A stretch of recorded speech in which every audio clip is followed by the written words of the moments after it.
Now turn to section 1. You will hear a conversation between a university counsellor and two students, Joseph and Cara. First, you have some time to look at questions 1 to 5.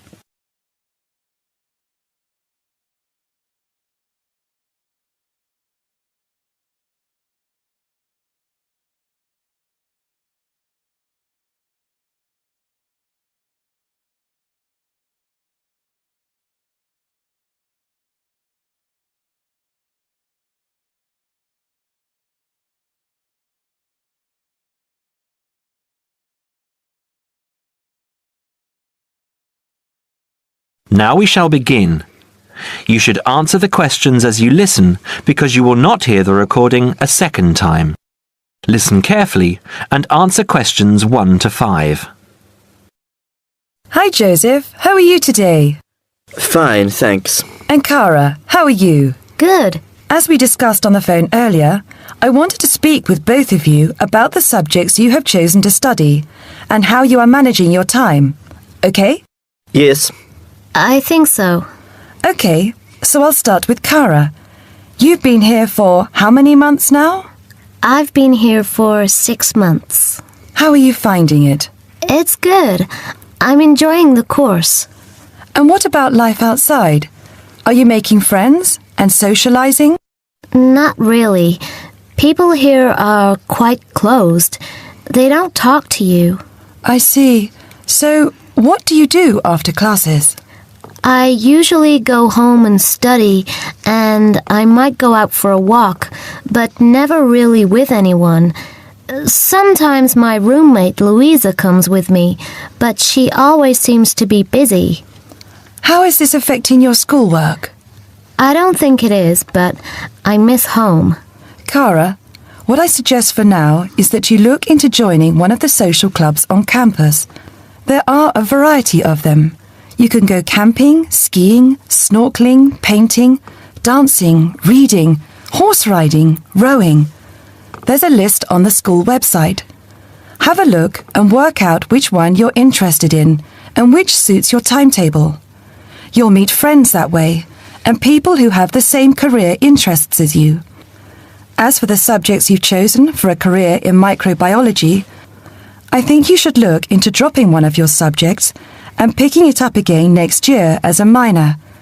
You have a lot on your plate, and this will just cause great pressure.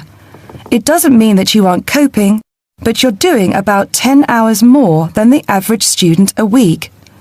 Think about it, and we can make another appointment to discuss it. When are you free? I have an hour free usually on Wednesdays at 11:30. Okay, good. Come to my office at 11:45 and wait in reception. Okay? Okay, I'll see you then. Before you hear the rest of the conversation, you have some time to look at questions 6 to 10.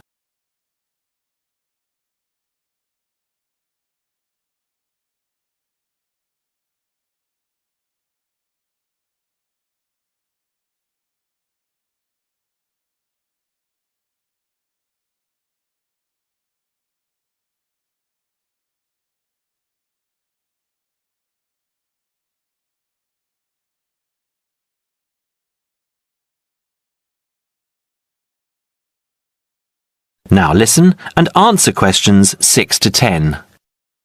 Joseph, how are you finding the university? I love it. It's very different from home. Life here is very much focused on study and also socializing through sport. People have been very friendly and curious about my culture. So, you've managed to integrate well? I think so. I've joined the rugby team, something I'd never thought I'd be interested in. And how are your studies going? I think I am doing well. I have a few assignments that need some work, but overall, I'm coping. That's good. I'm happy that you're enjoying the university, but remember, don't let your schoolwork get too far behind, because it will pile up, and before you know it, you will be late handing in work.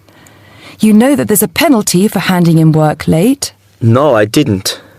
You would have been told at the start of the course, during orientation. I don't remember. You need to remember these things, They are very important. You might be an excellent student, but if you consistently hand in work late, you'll be penalised and you might end up losing your degree over it. That's a lot of years of work, okay? Yes, I'll remember that. And also remember that you have to attend 90% of your classes. So far you have missed 5 tutorials. Be careful here. These could also cost you your degree. Is there any particular reason you missed these classes? I'd been training for our rugby match the night before and, well, we went out afterwards and I slept past my alarm clock. Joseph, I know this culture must be very different from where you come from, but please try and be a little more conservative with your time. I think maybe you should spend more time on your studies and less time on socializing. The subjects you've chosen are intensive. I want you to spend 3 hours a night studying before you decide to do anything else. I'll make an appointment to see you in a month and we can assess your progress. I'll give you my business card. All my contact details are there. Call me in 3 weeks to organise another meeting. Do you have any questions for me? No, none. Okay, I'll see you in a month. That is the end of part 1. You now have half a minute to check your answers.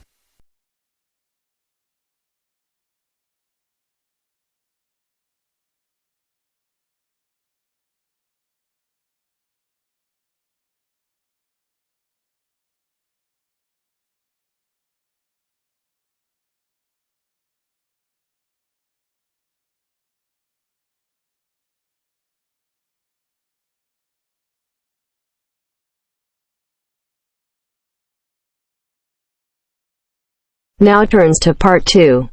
Part 2. You are going to hear a tutor talking to a group of philosophy students. First, look at questions 11 to 13.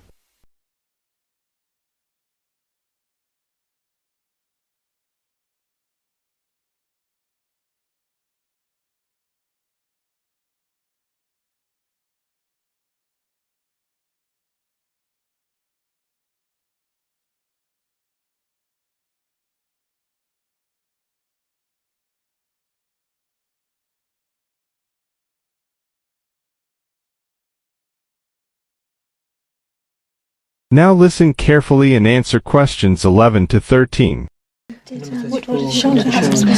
Good morning, everyone. Good morning. My name is Dr. Russell, and I am your tutor for philosophy this year. I think we're all here. Let's see, 5, 6, 7. Yes, that's everyone. Before we look at the 3 lectures you've had on philosophy this week, I would just like to run through a few things about what you can expect of me as tutor and what in turn we expect of you. As for myself, my function as tutor is to help you in all things relating to your work in the philosophy course. The help that I am able to give is of course mainly academic.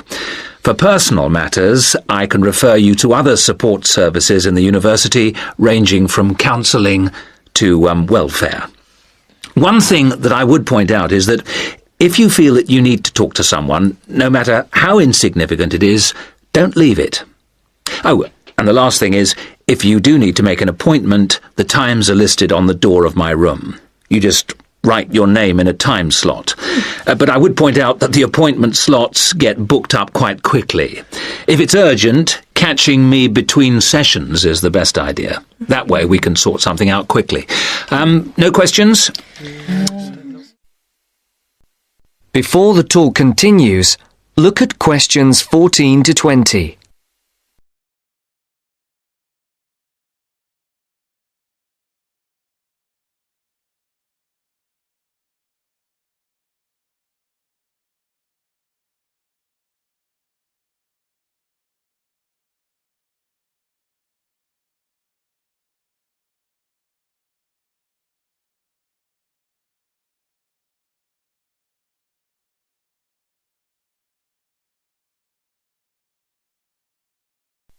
As you listen to the second part of the talk, answer the questions 14 to 20. Okay. As regards you as students, the tutorials are voluntary. You're not obliged to attend, but you are encouraged to do so. Last year, for the first time, a register was kept of students attending lectures, and this year tutors are being asked to keep a register of tutorial attendance. This is not a formal register, and not all tutors will be doing it, but in the philosophy department, all of us have chosen to keep registers. Another point that's being emphasised this year is punctuality. When we did exit questionnaires, we found that people arriving late for tutorials and lectures was the single most annoying thing for the majority of students. I would therefore ask you to try to be on time for the tutorials, and for all your other classes for that matter. As regards the tutorials themselves, we will have a review of the philosophy lectures of the week before, with the discussion being led by one of you each week. There is, of course, some planning involved, but you should rely primarily on the notes you made at the lectures. This will not take up the whole of the 90 minutes allocated to the tutorial. For the rest of the time, we will look at a particular philosopher, period, or concept for which you will be expected to do some preparation each week. This will range from reading about a particular individual or concept to preparing a brief outline on a subject of your choice. How much you put into this depends on you, but we're not expecting in-depth analysis at this stage. Are there any questions so far? I'd just like to ask whether the work we do in the tutorials counts towards our continuous assessment, and if so, how much? I was just coming on to that point. All the work you do in the way of essays and project work that is graded counts towards your continuous assessment grades. The mini presentations and lecture discussions will not be graded, but obviously, as time goes on, these activities will, I hope, have an impact on your work, and hence your scores. Does that answer your question? Basically, yes. But what about... That is the end of part 2. You now have half a minute to check your answers.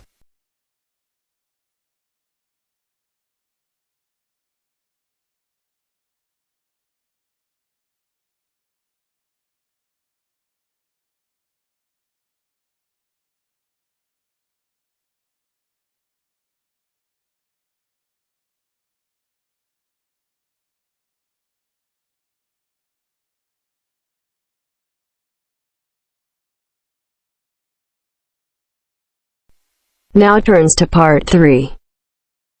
Part 3. You are going to listen to a conversation between a tutor and two students. In the first part of the discussion, they talk about a fellow student. First, look at questions 21 to 23.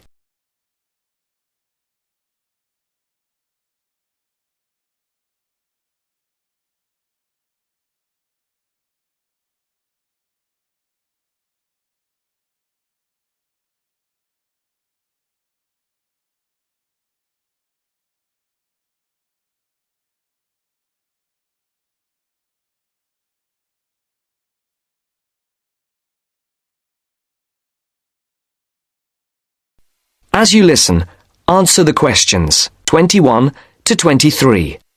Francis and Steve, hi. Now, before we start the tutorial, am I right in thinking that you haven't heard about Lorraine? No. What about her? She's already left. What? Well, she hasn't told anyone. You sound surprised. Weren't you half expecting it? Yes, but she could at least have told us, though. We've been on the course together for the past 3 years, and it would have been nice to know. She always was the sort to keep herself to herself. Yes, I know what you mean. Did she give any reason? Well, she got that job. What? Yes, and she's been given permission to leave, as there's only a week to go before the end of the course. But she'll be back for the exam week. Oh well, we'll just have to catch her on the mobile after the class. She's gone back to Wales first. Oh dear. We'll get hold of her on the mobile. She did say that it might not be possible to contact her for a couple of weeks. Oh, okay. If that is what she wants. Before the conversation continues, look at questions 24 to 30.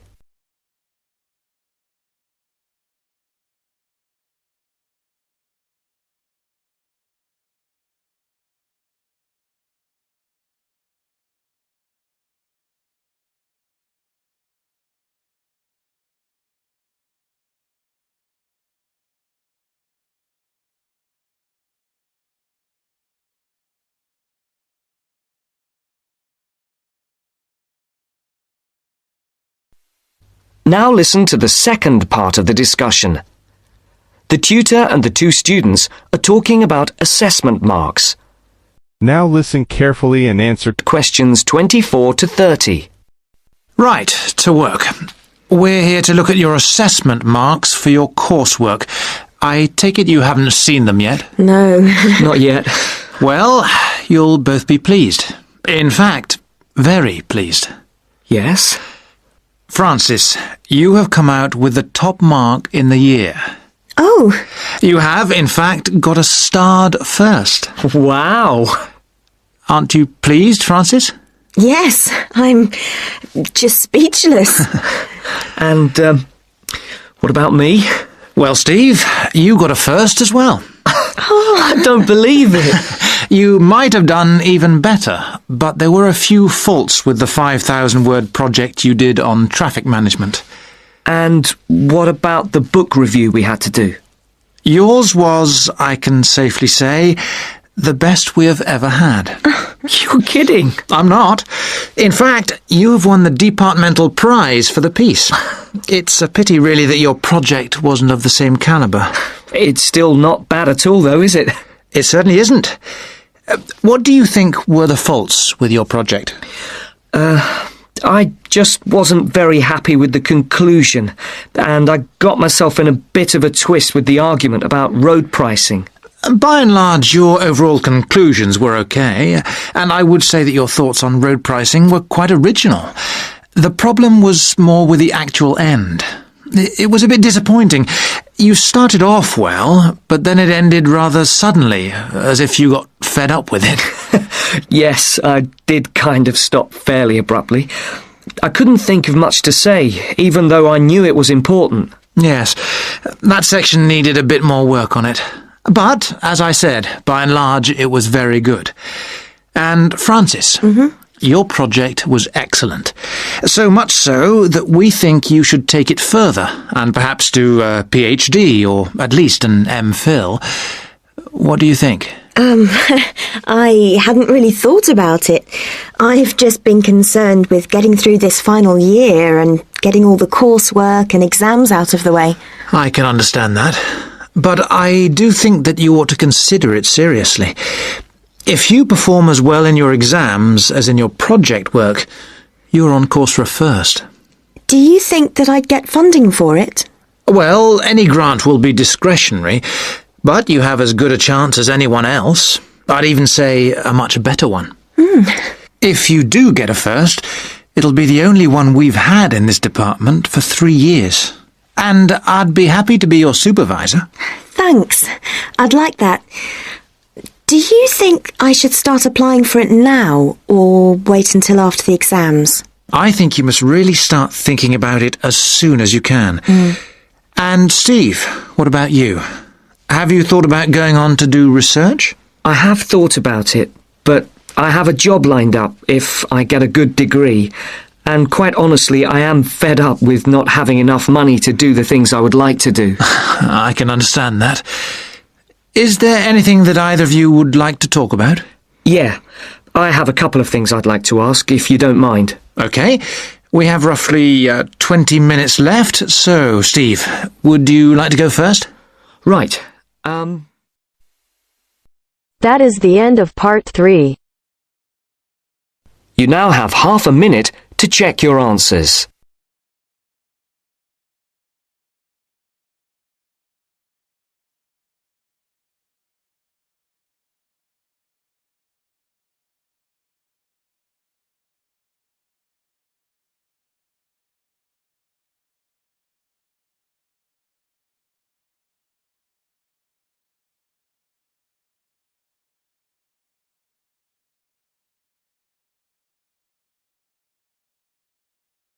Now turns to part 4. Part 4. 9. Listen to the second part of our lecture. First, you have some time to look at questions 31 to 40.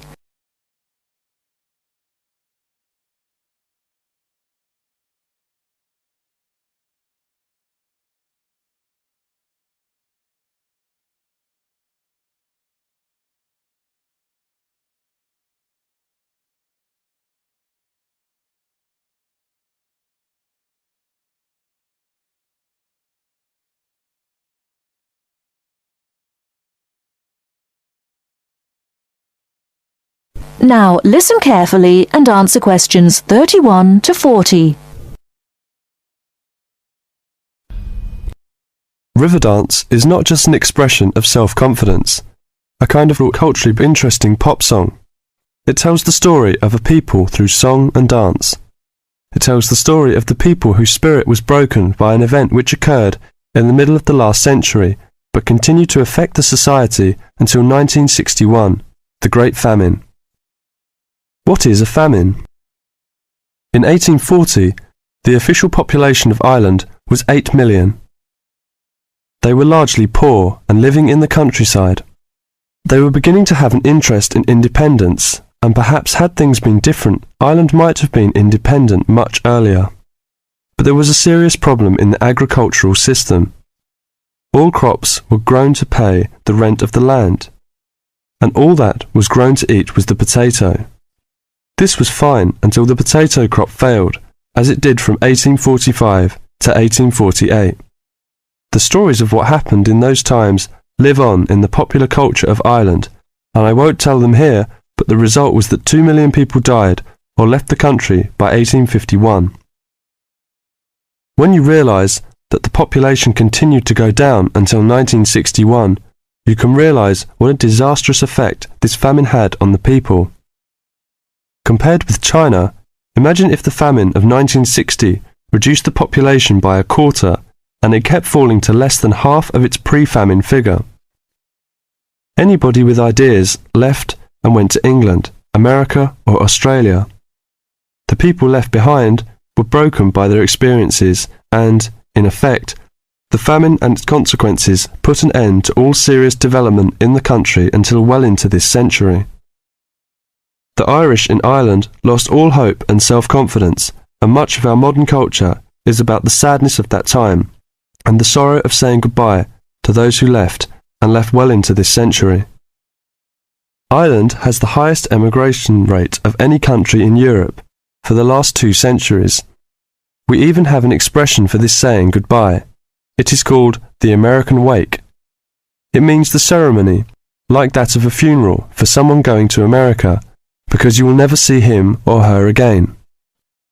Do you know why there is Irish music on the film Titanic? It is because most of the people killed were Irish. The leaving continued until the 1970s because independence in 1921 was followed by a civil war and an economic depression.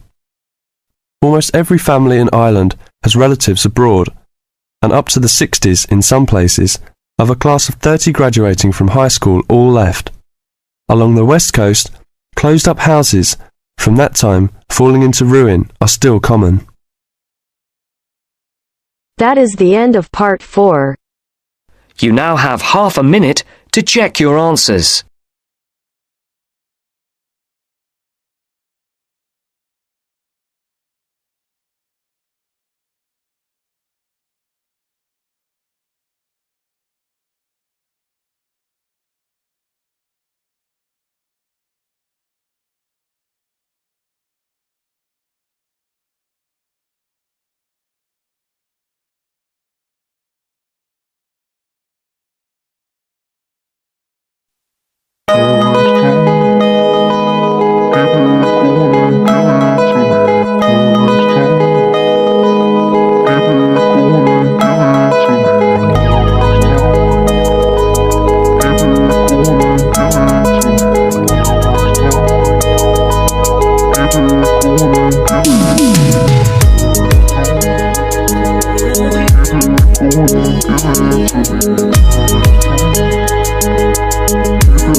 Give it to me.